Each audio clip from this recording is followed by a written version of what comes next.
Cruise missile ख़ासि निशानियूं रखंदड़ ही मिसाइल आम तौर जेट इंजन जे ज़रिए धमाकेदार मादो खणी पंहिंजे तइ कयल ज़मीनी या सामूंडी माॻ खे निशानो बणाए थो।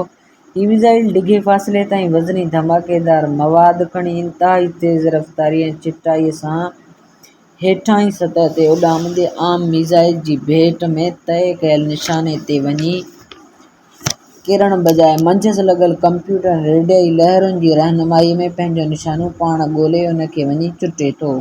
क्रूज़ मिसाइल पंहिंजे निशाने ते कंहिं न कंहिं मशीन ज़रिए रसे थो ऐं उते पहुचंदे ई मज़कूरा मशीन सड़ी भस्म थी वञे थी। हीउ मिसाइल मुंड में ॿी आलमी जंग दौरान पहिरीं मुंडी हवाई अॾे ते V1 नाले जर्मन टेक्नोलॉजीअ सां जुड़ियल चेरी स्टोन नाले उॾंदड़ बम खे सुधारे जोड़ियो वियो हो। हिकु क्रूज़ मिसाइल जी तयारीअ ते $9 लख जे लॻभॻि ख़र्च अचियो वञे। तंहिं करे आम तौर ते उन खे इंतिहाई अहम ऐं क़ीमती टारगेट खे नास करण लाइ कुतुब आणिबो आहे।